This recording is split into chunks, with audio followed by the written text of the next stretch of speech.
Greetings, salutations, and hello to all of my listeners, my unlucky lounge rats. Thank you for tuning in to a special edition of Draft and Draft. We're doing a hybrid edition of our podcast, both in audio and online, so you can get the full experience of doing a sealed deck with Commander Legends. My name is Corey, your limited lore master, denizen of the Unlucky Lounge. Borak has the day off, but we are still here to give you that amazing sealed insight into one of the more hyped sets that has come in the last year or so since it was revealed that it was happening. Commander Legends, it's upon us, and we're here to crack some packs and show you how we might build a sealed deck using insights from past multiplayer formats to get you ready for the Commander Fest this coming week. Yes, friends, Commander Fest. Online 3, sealed Commander Legends. Let's get you ready. But before we dive into our sealed pool, a few bits of housekeeping and upkeeping. This podcast, as always, is brought to you by the Believe Podcast Network. Check them out, BLEAV.com, or wherever you download your audio goodness. Keep those midday blues away with Believe. Also find us on our socials. That is Draft and Draft Corey on both YouTube and Twitter. And if you're listening right now and you want to see the actual pool opened, find us on that YouTube so you can experience this both in audio and visually. It's going to have a little extra context with both. It's like getting both Pokemon games. Each one's worth something, but together, it's a chef's kiss. Also, find us on Instagram, Corey Damone Enriquez. And if the show is giving you some joy, find us on Patreon at patreon.com/draft and draft. The show will always be free to everyone listening, but if you want to support the content creators you love, go and look up Patreon. Ours, of course, is going to be linked in the description below. Well, that is enough housekeeping. The Sorcerer's Room is put away in the Conjurer's Closet. Let's get to some Commander Legends sealed decking today. All right, my Lucky Lounge rats, it's time for us to get legendary. It's Commander Legends time. 20 card booster packs, 2 picks per pack to make a 60 card Commander deck in limited. It's like 2 of my favorite things mashed into one. Reese's peanut butter jam, peanut butter Nutella. I don't know why I'm talking about peanut butter. And for those of you allergic to peanut butter, I apologize. I'm allergic to egg yolks and bananas. I understand where you're coming from. No more nutty talk. It's time for us to open up some Commander Legends. We've got Command Fest 3 coming this next weekend. And the truth is, I want to jam some Commander Legends Legendary. So you know what? Let's go ahead and roll through it. For those watching on YouTube, I'm going to sort this out in rubric order. I'm going to pull out some of the more noteworthy cards in this sealed deck experience. For my people listening, I'm going to explain them as I go along. And if you want to take a second to watch this on the internet, of course, YouTube, Draft and Draft Corey. Sailor of Means and Deranged Assistant, 2 solid blue cards starting off. Boarding Priority is interesting. It's a 5 and a red 6/3 with Haste and Cascade. Interesting card. It really is. I mean, it's a 2-for-1 and it's got some explosive value to it. I do like a good Slith Ascendant, the 1/1 flyer that when it deals combat damage, you put a counter on it. Universal Solvent. Oh, Fyndhorn Elves. I do love me some Fyndhorn Elves. Fleshbag Marauder. What an interesting card, particularly in multiplayer. Every player sacrifices a creature, and presumably you're going to be setting up a better value engine, so it's just something nice. Mox Diamond, real good. Oh, and following up with a Terramorphic Expanse, I like it. Iona's Judgment as removal. Oh, I do love cards like Lightning Rig Crew. 0/5, 2 and a red, deals 1 damage to each opponent, and when you cast a pirate spell, you untap the Rig Crew. That's direct damage that you don't have to deal in the combat step. That's what, literally, that's what Commander's all about. Meteor Golem, you can't forget about sweet cards like Meteor Golem. 7 colorless, 3/3, destroy target non-land permanent and opponent controls. Love it. Cast down, nice, uncommon, but let's be real, we do love that Opposition Agent life. We in the money, y'all. Opening packs, Opposition Agent. What a card. Full of controversy and full of some kind of crazy intrinsic value. But let's talk about our legends that we got. First, we get Breach's Brazen Plunderer. It's a 3/3 menace for 3 in a red. When one or more pirates, it itself is a goblin pirate, you control deals damage to your opponents, exile the top card of each of those opponents' libraries. You may play those cards this turn, and you may spend any mana to cast those spells. Real nice. Another commander to follow it up, Bell Borka. Each one of the Legends packs gets at least 2 commanders. Bell Borka is the Boros rare, star 5. You exile the top card of your library in your upkeep. You play that until the end of the turn, and then you note the converted mana cost as a card is exiled, and its power becomes equal to the greatest number noted for it this turn. So you get some like manipulability with that. Kind of cool.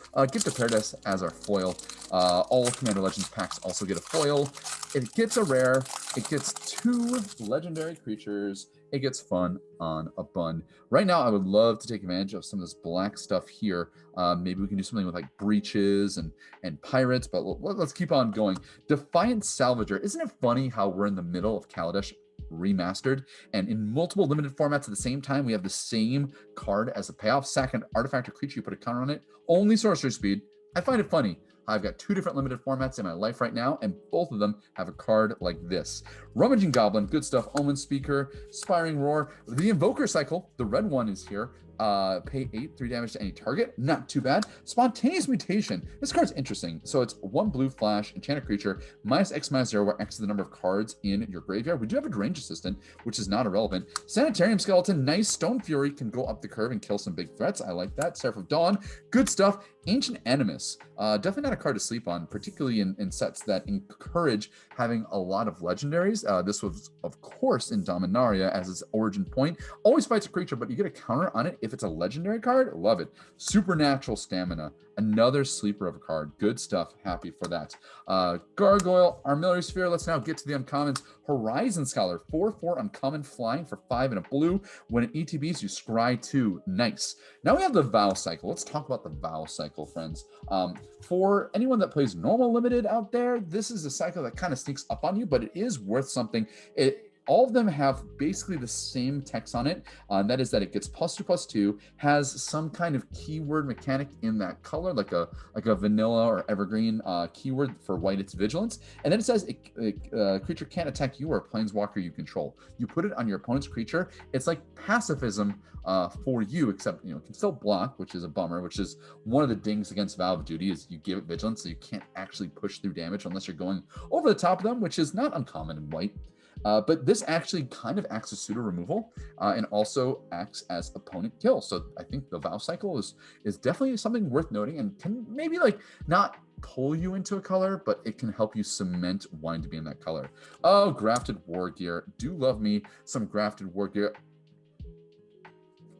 Well, sometimes sealed pools are not very good with limited and not really good with money. And other times they are both. Boom. Mana Drain, y'all. It's like a counter spell, but why is it better? I don't know. It's so weird. This is a crazy card from Legends. Blue, instant, counter target spell, and beginning of your next main phase, you add colorless equal to the spell's converted mana cost. Well, Opposition Agent and Mana Drain, sign me up. Captain Vargas Wrath is our blue-red legendary creature out of this pack. 1/1. Pirates you control get +1/+1 until end of turn when it attacks for each time you've cast a commander from the command zone this game. Well, it's nice with breaches. I don't know if we're going to get there. I mean, again, I'd love to play this black with the cast down and the opposition agent in pack number 1, but we'll see. Brynlin, the Moonkraken, is our next legendary. Big 6/8 bounces things. Rah! And then we get Court Street Denizen. Wow, feels good. Feels good when a box comes together, It feels real good. Mana Drain plus opposition agents. Let's go into pack 3. Things are feeling pretty good at the moment. I mean, you would not be sad to open this, I'll tell you that much. Howling Golem, nice. Brazen Freebooter, another pirate. Creates treasure, nice.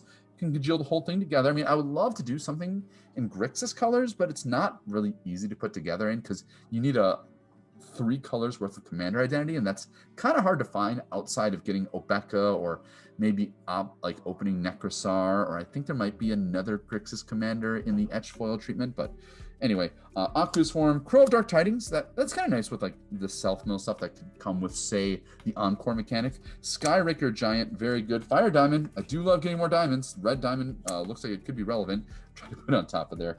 Try to put on top of a stack. It sometimes hands fuddle. The green Invoker is in the pack as well. Elvish Doomsayer, the opposite of Elvish Visionary. Fun.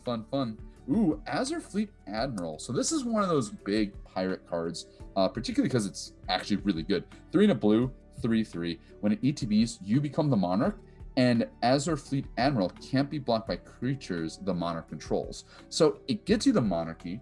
It also lets you re-get the Monarchy very, very easily. This is a great card. I really, really like it. And you don't really understand how good the Monarchy is until you start to play with it. Particularly in like constructed Commander, it's kind of hard to lose the Monarchy because there's not a lot of attacking creatures out there. In more limited sense, there's a lot more attacking, so it's a little more frequently. But I mean, you play this, you draw a card, and then on your next turn, if this doesn't get answered, you basically get the Monarchy again. So definitely something I want to stay on top of. And I mean, also Mana Drain, why not? Let's play a Mana Drain. Ninth Bridge Patrol, nice. Command Tower, always good to fix. Another card to fix with is the Spectral Searchlight, classic. 3 colorless, choose a player, they add 1 mana of color they choose. Monolith for yourself and other people. Oh man, this card is funny. Not only in the art are there just a bunch of classic artifacts in there and artifact stylings. You can see some Kaladesh stuff. You can see like Door to Nothingness in there, Rings of Brighter, a bunch of stuff. Just take a second to look and admire this card. Look it up, Ingenuity Engine. But it's also just like kind of just this crazy recurable engine. 7 colorless, you cascade, and you pay 1, you sack an artifact, and you can return an artifact you control to its owner's hand. Not really a limited card. I think it's more for fun constructed wise, but ooh, a reason to be green. Imperious Perfect. This card is awesome. 2/2 for 2 and a green. Other elves you control get +1/+1. Pay a green, you make 1/1 elf, which is essentially a 2/2. That to me is Arena Cube All-Star. Oh man, Revenant, classic. 4 colors and a black. Power toughness equal to the number of creatures in your graveyard. Our rare is Body of Knowledge. You know, not too bad. I do like me some Body of Knowledge. 3 colors, blue, power equal to the number of cards in your hand. No maximum hand size, and whenever this is dealt damage, you draw that many cards. If you can find a way to like ping it and just draw, like, count me in. Like a makeshift munitions, cute. Our legends. Oh, this is one of my favorites just in the set. Rograk, son of Rograk. This is definitely going to be a swords-based commander deck that I'm building soon. So happy to have a copy of it so I can roll it out. But you know, let's be real, we're definitely looking for the etch foil. Well, you know, we're really leaning towards like kind of.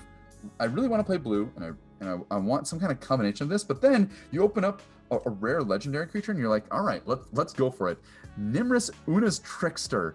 3 blue-black flash flying. When you cast your first spell during each of your opponent's turns, you look at the top 2 cards of your library, put 1 in your hand and the other in your graveyard. This to me is a signal, friends. We might be on the right track here. We have a fair amount of instant speed interaction between Opposition Agent. We've got the Mana Drain. We've got Cast Down, Supernatural Stamina. Like this is cool. Like, yeah, now we can just jam every single instant speed thing that we possibly can and go to town. Our foil is Skyraker Giant. Man, I'm gushing over this pool. I love draft. Don't get me wrong. Being able to read signals and table things is awesome, but there's a certain love of just being able to open up cards and play what you open. Another solid blue common, 1 in a blue, Kitesail Courser, 2/1 attacks as a flyer. Not bad. We're going to keep on keeping on through here. Ooh, Gale Strike.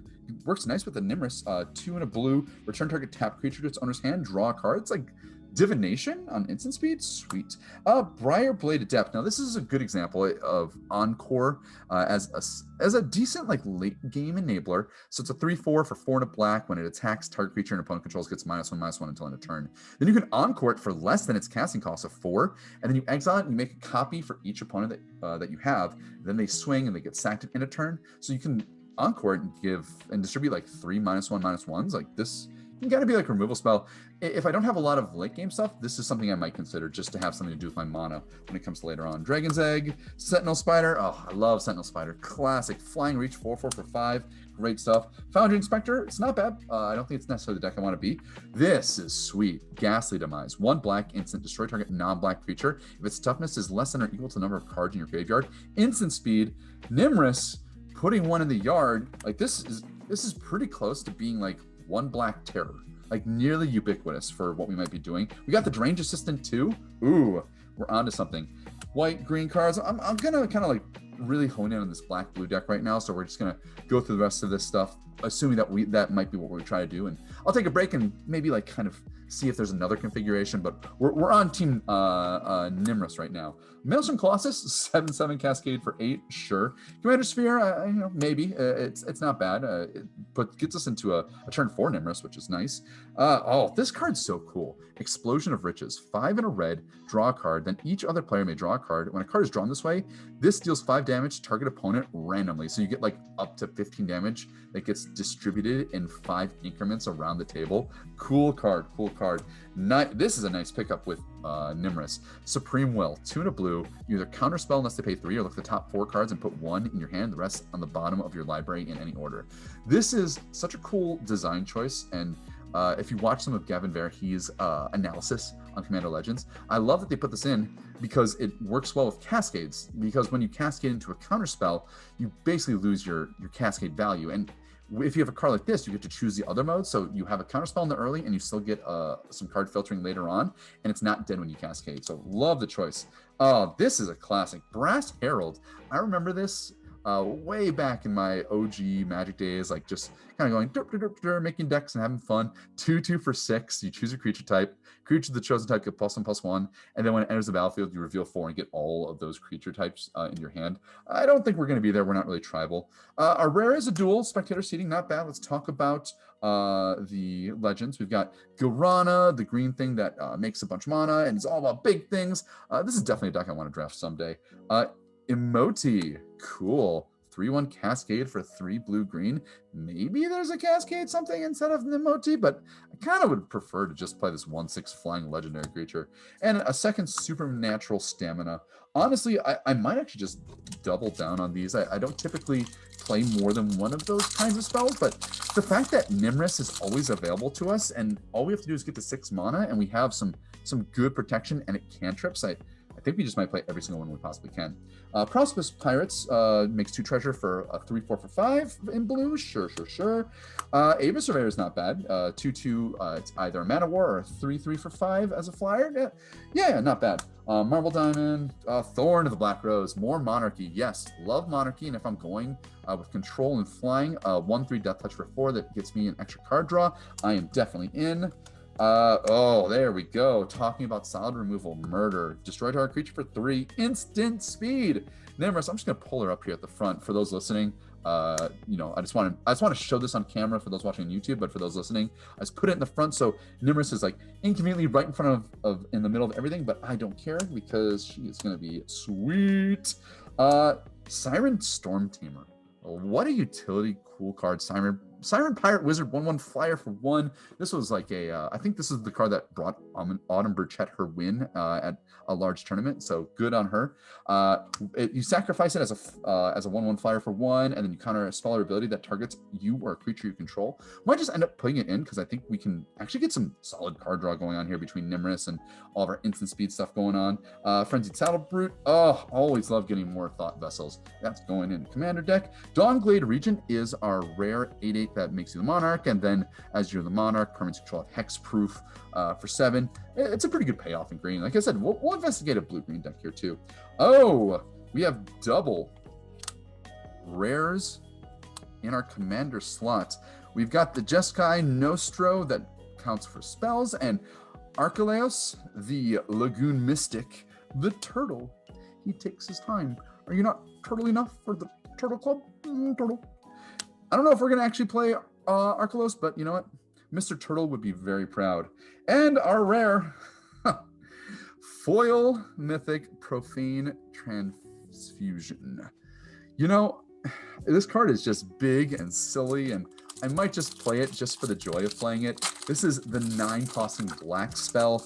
2 target players exchange life totals, and then you get an XX colorless horror creature artifact token, where X is the difference between the life totals. I might just play that because whatever, it's Commander, right? That's part of the joy of Commander. Playing big things that are not at all like reasonable in a traditional limited format. Dund Operative, nice solid 2-drop Death Touch, 3/2. I'm into it. Oh, this is a sweet card. Runaway Together. We've talked about this many times in Throne of Eldraine, 1 and a blue, but it's way different in multiplayer because you choose 2 creatures controlled by different players and return those creatures to their owner's hand. So instead of just having to return one of your things, one of theirs, you have the utility of still returning one of your creatures, but you can also just bounce 2 creatures and get some really good tempo off that card. Crushing Vines, this is a good example of a card that actually is a little bit better in multiplayer Magic. You've got a lot more targets for flying, and destroying an artifact isn't irrelevant. Look at this artifact stack right here. There's not a small amount of artifacts in this set. Forceful Denial. This is what I was talking about with Supreme Will. Again, we might just jam every single instant speed thing we can with Nimrus. Wild Size, nice. Charcoal Diamond. We got our Black Diamond. Always want some amount of black ramp. I like it. Viscerseer. This is a great card that just has a lot of utility built into it. 1/1 for 1 black. Sack creature, scry 1. Classic black creature in Commander. Good to see it get reprinted. Don't know if it's going to make our deck, but just nice to see. So Ruptured Spire, we're not even going that deep on colors unless we want to try and take advantage of one of these 3 color commanders. Golem Artisan, cute. Oh, Scars of Limited Memories. 3/3 for 5 colorless. 2 to activate. Target creature gets +1/+1, or you can do the other activate ability, which is also 2. They get Flying, Trample, Haste until end of turn. Oh, that card just makes me happy. It's such a great mono sync. Coastline Marauders, cute card, 0/3 trample, not what we're talking about. Nadir's Nightblade. This card seems very good for an elf deck. I doubt we're going to play it. Our rare is Court of Grace. You become the Monarch, it's the white one, then you make either a 1/1 Spirit Token with flying or 4/4 Angel. I don't think we're going to be in white, but who knows. Mira, Thorn of the Glade, 1/2. It's particularly elf triggery kind of thing. Not really for us. Ooh, Neveril, Urborg Tyrant. It's the Neveril disc creature. We got so many 3-color commanders. Maybe we can do something like this. I don't know. I kind of like, maybe I can stay a little more streamlined. But 3/6, it wraths everything, hexproof from artifacts. Wraths on the die, of course, and by paying 1. What a cute little nod to Neveril's disc. And you make a bunch of zombies. Cute. And our full, well, it rains, it pours, friends. 2 command towers, one of which being foil. That is going to make one of my many commander decks. In any case, friends, it's time for us to kind of break this down. And what an interesting pool. Obviously, I was talking about Nimrus the entire time, but I don't know. Maybe something else can come out of this. We've got some options to splash additional colors, and we're not poor on mono fixing. So this is definitely going to be a second where we take a pause and you take a little break, refresh, refuel. We'll see you back after I sort out some of the sealed pool and see what can come from this, let's call it cuteness.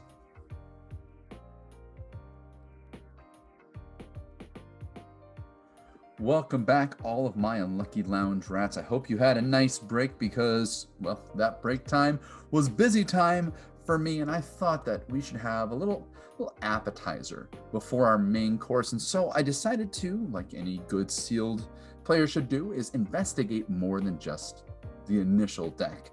Now, when I dug into different decks we had going on, I kind of thought to myself, well, what if first we kind of looked at the strongest legendary pairings that we can possibly make? And there was this really cool trinity between Gilrana, Brian Lynn, and Emoti, all of which that we opened up, alongside having the Ingenuity Engine, the 7 costing artifact that can return other artifacts to your hand. You can just cascade and get all these different triggers and go, wee, card advantage.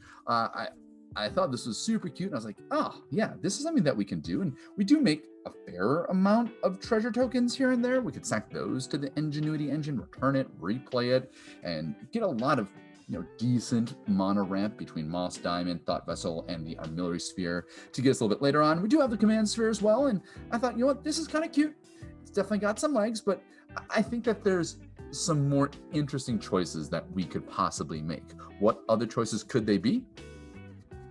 Well, what about another series of decks, like, for example, Mr. Turtle himself, Arkelos, the Lagoon Mystic. This was going to allow us to add black to the Simic build that we already have established between Gilrana and Brineland. The 2/4 Mystic does a fun little tapping shenanigan, so as long as the Arkelos is tapped, other permanents enter tapped, and as long as it's untapped, other permanents enter the battlefield untapped. So the direction of tapping that Arkelos will denote the speed of which, people can play their things out. So obviously your play is you swing with it, and everything else your opponents control come into play tapped, slowing them down significantly, and then you get to untap all your stuff, and then you get to play things untapped. So, it's nice. And in this deck configuration, we probably move our commanders from the Simic build into the main, and we get to add like Ghastly Demise, Thorn of the Black Rose, Nimrus herself will go in alongside Opposition Agent and Cast Down. So, this is like kind of an option we can put together. Honestly, the Simic deck was kind of low on both removal, and it was, kind of low on interaction and playables. So, adding black to the Simic deck that we just had a second ago made a lot of sense to help round out the 35 cards, 36 if we want to go down to 23 lands, to make this happen. But Arkelos himself is just okay. The effect, it does provide quite a lot of tempo, but the games go long enough that tempo just kind of drops out once your opponent starts laying things down. So with that in mind, let's take out the green and let's get to our main event. Ladies and gentlemen, unlucky lounge rats of all ages, spaces, times, genders, and everything between, it's Nimrus time. It's time to get tricky with Una, and that is what we have put together today. It's a black-blue, all about Nimrus deck. We've got a lot of solid early game. You can see, I think uncommonly, a lot of commander decks where you're going to see a lot more heavy leaning past the 4-drop slot. And we have some of that.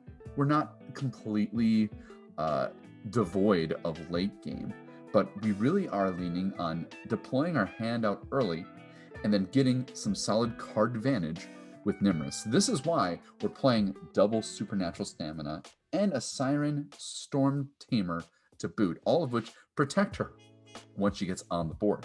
Now, we've got a couple things as well that we want to pay attention to with Nimrus. Number one is that clause of when you cast your first spell during each of your opponent's turns, you look at the top two cards of your library, put one in your hand and the other into the graveyard. So essentially, we are just playing every single card we possibly can at instant speed.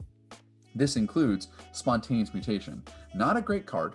It's got Flash, so it triggers the Nimrus, but the fact that it does give -X/-0 to the number of cards in your graveyard is quite relevant to the other half of Nimrus's ability, and that is that idea of having cards in your graveyard. And there's a couple cross synergies with that here in the deck, which includes that Spontaneous Mutation.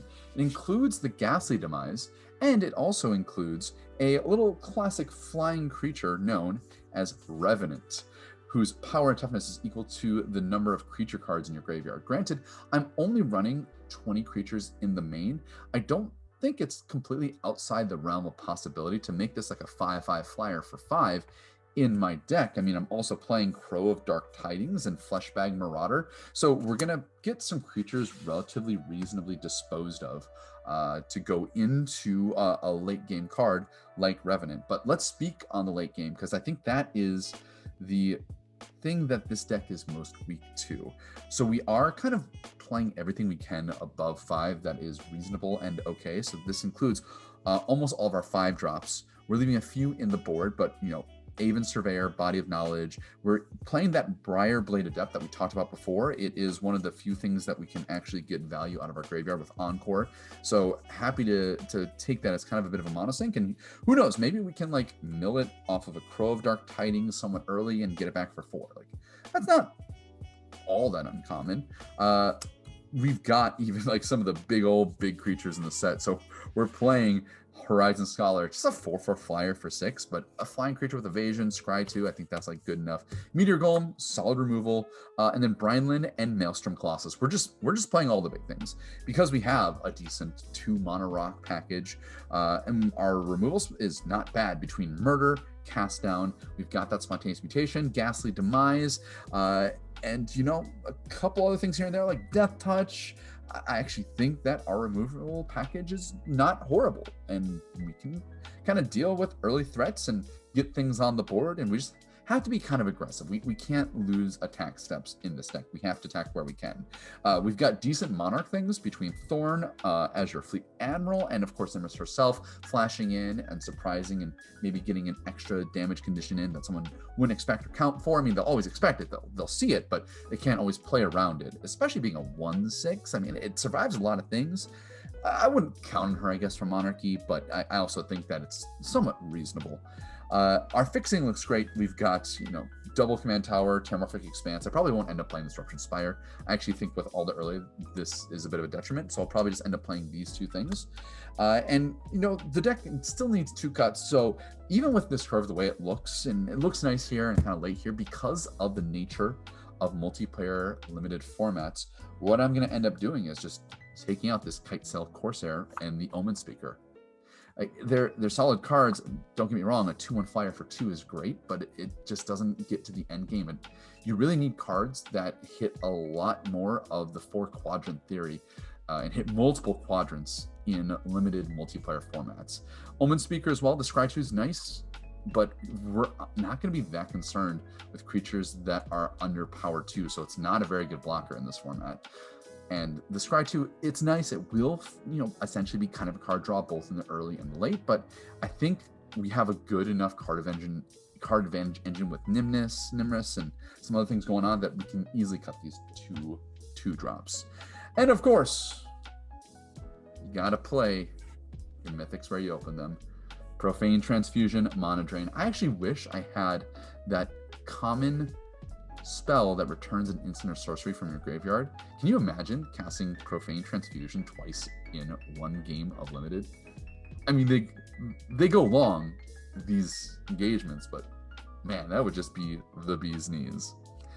In any case, friends, that is our Nimrus deck for Commander Legends Command Fest number 3. We're going to sleeve it up, and hopefully we're going to get a chance to play a few games coming in the next weekend. But to all of my unlucky lounge rats listening or watching on YouTube, feel free to take the other medium and engage in that as well, be it going online, YouTube, Draft and Draft Corey. Take a look at the pool and the cards as we open them up. See the sheer excitement when I go Opposition Agent into Mana Drain. It felt good. It manifested nicely in the body. Also, find me on Twitter, Draft and Draft Corey. Tell me, did one of the other decks look like it deserved more consideration? Was I maybe intended to explore Neveril and playing the Court of Grace along with him being a built-in Wrath condition? Is that maybe a deck I should try and put together in the sealed? We still have quite a number of days before Command Fest 3, so we're going to keep these packs all together, and just maybe we might find something else to do with them. But regardless of all of that, it looks like I found the end of the sealed pool, and so we've reached the end of our episode. My name is Corey, and thank you for tuning in to Draft and Draft, Commander Legends Sealed Pool Edition. Now go out there and make some magical Commander memories of your own.